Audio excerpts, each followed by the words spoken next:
Fred Richani, TSC, with some breaking news courtesy of PWIinsider.com's Mike Johnson. 43-year-old Rey Mysterio Jr., the former WWE World Champion, Lucha Libre legend, all-time great in pro wrestling, recently headlined All In with the Young Bucks. He has re-signed with WWE, according to PWI, for 2 years. Now, the terms of the contract are unknown. We're not sure if that means that he's going to be working a part-time schedule or if he's going to be close to full-time like he was last time. I think the latter would be a really, really bad idea for both sides because for those that don't know, Rey Mysterio's had a ton of knee surgeries, probably a dozen knee surgeries, if not more, over the course of his, almost near a 30-year career now. He's been banged up here and there. He's looked great. I mean, he looked great at the Royal Rumble. He looked great at Greatest Royal Rumble.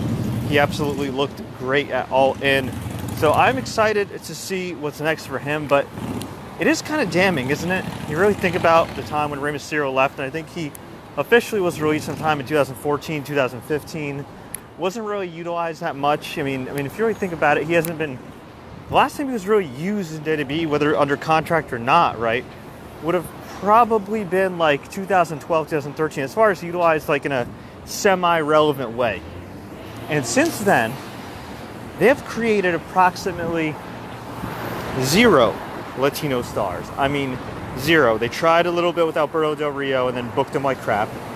They did a really good job at Andrade eventually when they paired him with Zelina Vega in NXT. And on the main roster, he's just kind of been a guy who's had pretty good matches, but certainly hasn't been character-wise at the level he was in NXT.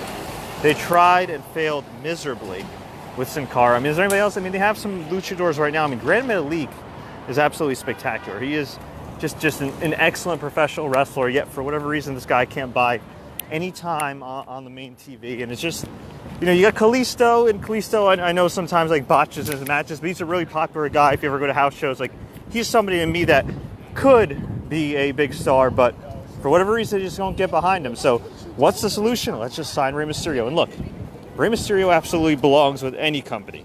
He's a legend. He could still go. He could get guys over. He could still get himself over. He could sell a lot of merchandise, especially masks. That being said, it's pretty damning, right? It's pretty damning that they're re-signing Rey Mysterio, and there's nobody on the Hispanic side of things in WWE that is anywhere close to his level. Not even like a Roman Reigns level, like Hispanic superstar. That's pretty damn sad. So, I would hope that not only do they utilize him the right way, coming back to WWE and all, but I would really, really like to see them utilize his services as a recruiter, kind of similar to Mark Henry. For those that don't know, Mark Henry recruited the likes of Braun Strowman, Bianca Belair. I'm sure I'm forgetting a few other dudes, but Mark Henry. I think Mark Henry actually recruited Apollo Crews as well.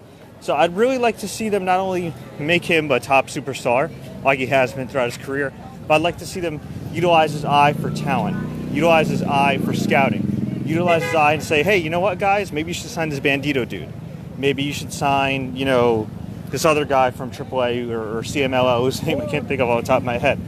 The point is, like, WWE needs people in their front office that understand the different markets. It's like the Jinder Mahal thing. They thought they could just put the title on Jinder Mahal and boom, we're going to sell it 2 shows in India.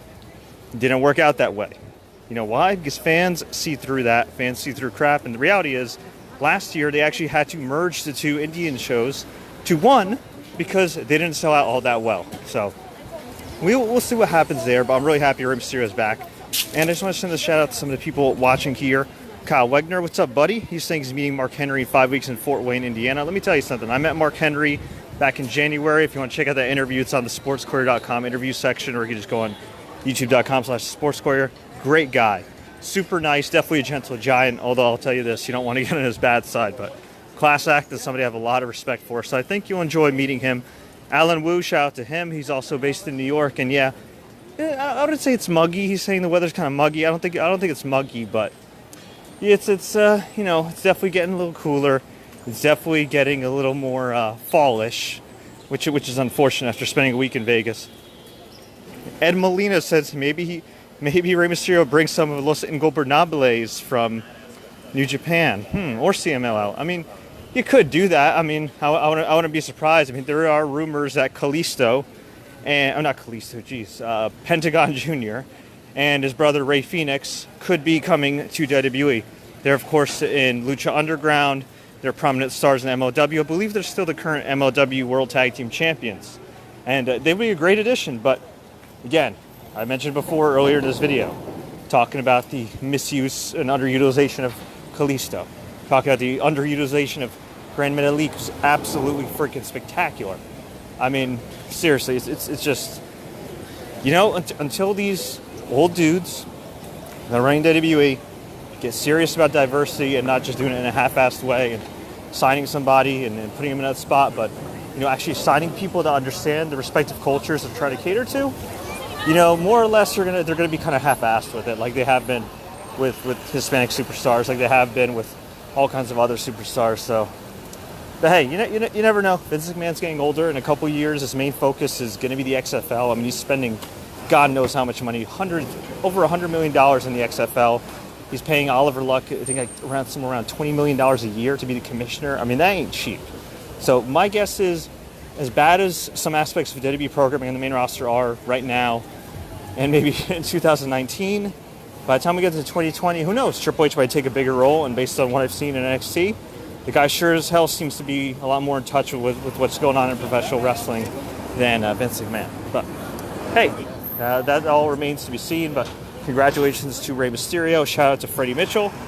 Maybe he'll be the new GM at 205 Live. For the love of God, Freddie, I love you, man. I'm not saying that wouldn't be cool, but I think there's bigger and better things for Rey Mysterio than being the 205 Live GM. But anyway, if you guys enjoyed this video, I would love it if you would just comment. If you had a chance to comment live, that's great. If you didn't, please comment after the fact. I'll try to get to as many comments as humanly possible. And if you want to check out more of my videos I've uploaded this week from my time in Vegas covering the Canelo, Alvarez, and Gennady Golovkin fight, just visit sportscourier.com and youtube.com/sportscourier. And if you have any friends that you think would like this page, help us get to 2,000 likes, please. We're almost there. Just direct it to this page. I will give you guys a special shout out in my next video. Until then, everybody, as always, enjoy the matches.